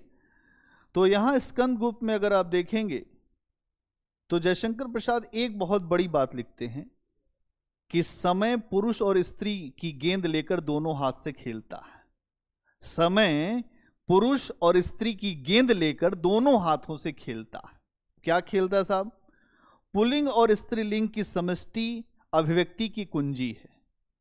मतलब जो पुल्लिंग है उसका मतलब क्या हुआ? पुरुष, और जो स्त्रीलिंग है वो संसार की एक अभिव्यक्ति के लिए एक चाबी है। ये जो संसार बढ़ रहा है, जीवन हो रहा है, किसी का जन्म हो रहा है, किसी का मरण हो रहा है, ये क्या है? उसी की चाबी है। अगर ये होगा ही नहीं तो ये सब कुछ नहीं होगा, सब बंद हो जाएगा इंजन। ये चलने दो इसको, जैसे चल रहा है ये संसार का नियम है, काल चक्र है। ठीक है। तो समय है ये पुरुष और स्त्री की जो गेंद लेकर दोनों हाथों में खेलता है। पुल्लिंग और स्त्रीलिंग की समष्टि अभिव्यक्ति की कुंजी है। पुरुष उछाल दिया जाता है, पुरुष उछाल दिया जाता है, उत्क्षेपण होता है, स्त्री आकर्षण करती है। देखिए जयशंकर प्रसाद है तो हल्के आदमी तो होंगे नहीं। क्या लिखते हैं? स्त्री आकर्षण करती है, यही जड़ प्रकृति का चेतन रहस्य है। यही जो हम लोग कहते हैं ये तो प्रकृति जड़ है, लेकिन उसी जड़ता में ही चेतन रहस्य, स्त्री आकर्षण कर लेती है और पुरुष आकर्षित हो जाता है। यही जड़ और चेतन का रहस्य है और यही प्रकृति है। इसीलिए बनाया गया है ऐसी प्रकृति। इसीलिए अगर आप देखें तो कुछ लोग कहते हैं कि नारी ही प्रकृति है। नारी ही जो प्रकृति का रूप मानी गई है, नेचर का रूप है। इंडस वैली सिविलाइजेशन में एक महिला के गर्भ से पौधे निकलते हुए दिखाया गया है कि नहीं? तो यहां ये जो लेखक हैं वो भी यही कह रहे हैं कि यही जो जड़ प्रकृति का चेतन रहस्य है कि स्त्री आकर्षण करती है और ये आकर्षण हमेशा रहेगा, न कभी ये मिटा है, न कभी आगे भी जाकर जो मिटने वाला है। इसी आकर्षण के लिए बड़े बड़े ऋषि मुनि उनकी तपस्याएं भंग हो गई। वही विश्वामित्र जो तपस्या कर रहे थे उनकी भी यही हालत हुई। हर तरह की परीक्षाएं जो पास कर ले गए, न उनको धन चाहिए था, न उनको राज्य चाहिए था, न उनको कुछ भी नहीं चाहिए था, लेकिन मेनका के आने के बाद फिर उनका काम जो है नहीं चल पाया। तो ये क्या आकर्षण शक्ति है, तो इसका भी इन्होंने उल्लेख किया है। इसके अलावा भगवत गीता का भी आपको जयशंकर प्रसाद के अंदर कुछ चीजें आपको दिखाई देगी, लेकिन उन्होंने भगवत गीता की वास्तविक जो व्याख्या की है, क्या भगवान श्री कृष्ण कहते हैं कि यदा यदा ही धर्मस्य, अवतारवाद का उन्होंने जो प्रतिपादन किया और यही भारतीय दर्शन का जो भारत का दर्शन उसका आधार भी बना। लेकिन यहां आप देखेंगे तो स्कंद गुप्त में अवतारवाद की वास्तविक व्याख्या हुई कि अवतारवाद का यह मतलब नहीं है कि भगवान का जो होगा जन्म तो वो हमारी रक्षा करेंगे, भगवान हमारे भीतर ही है। इसकी व्याख्या जयशंकर प्रसाद ने किया। कमला जो भट्टार की मां है उसके माध्यम से इसी बात को रखवाया। क्या कहा? ईश्वर अवतार नहीं लेगा, मनुष्य को ही राम और कृष्ण के समान बनना होगा और ऐसा ही मनुष्य अवतार कहलाएगा। देखिए कितनी अच्छी बात है। कबीर भी तो इसी बात को कहते हैं, मेरा तेरा मनवा कैसे एक होई रे, तू कहता कागज की लेखी, मैं कहता आंखन की देखी, हर घट मेरा साइया सूनी सेज न कोय, बलिहारी उस घट को जाघट परगट होए। यहां पर यही बात कहती है कमला भी, राम और कृष्ण को मत बुलाओ, वो तुम्हारे भीतर हैं, वो उम्मीद कर रहे हैं कि तुम कुछ करोगे और तुम उनको बुला रहे हो। कैसे वो तुम्हारे हो जाएंगे? राम और कृष्ण के समान। क्या तुम भी अवतार नहीं हो सकते?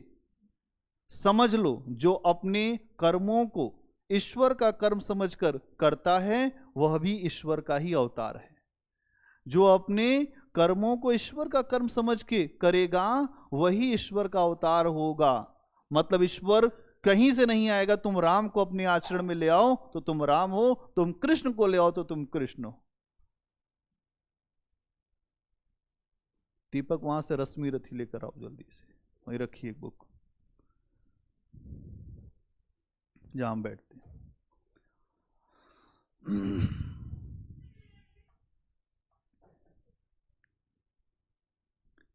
ठीक है, तो राम और कृष्ण ऐसे नहीं है। राम कृष्ण को ये नहीं कि उतारना है तुमको, राम कृष्ण भी तुम्हारे भीतर हैं। राम भी यही है। ये स्कंद गुप्त है बेटा।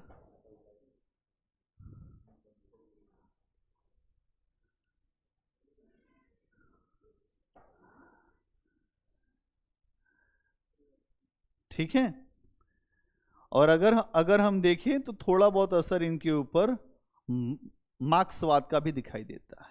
मार्क्स का भी असर है। जब हम ये उदाहरण देखते हैं जहां पर आपको दिखाई देता है कि अन्न पर जो स्वत्व है,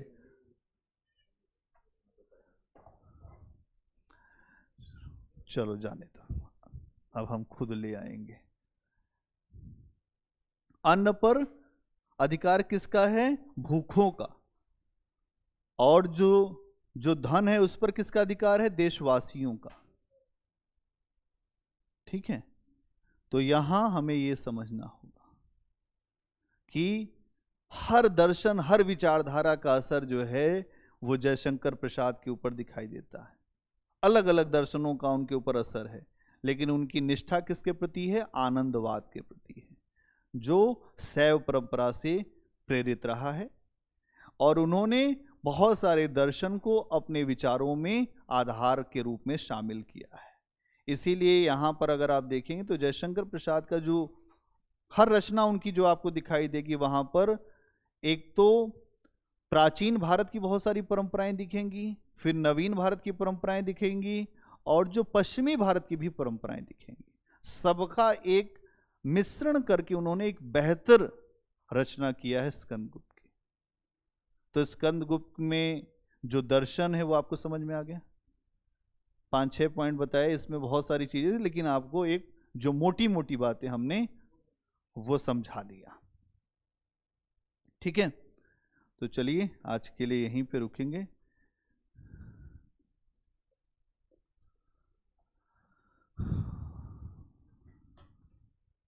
एक बार रुको तुम लोग अभी।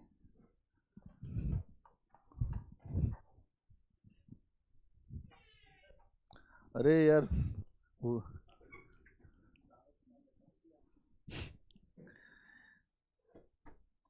कहाँ गए रस?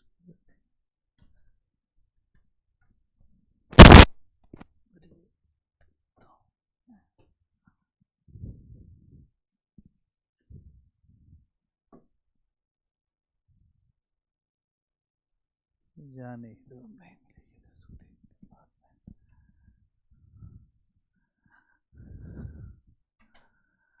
में। चलो अभी वो नहीं मिलेगी, उसको नहीं आना है, ठीक है।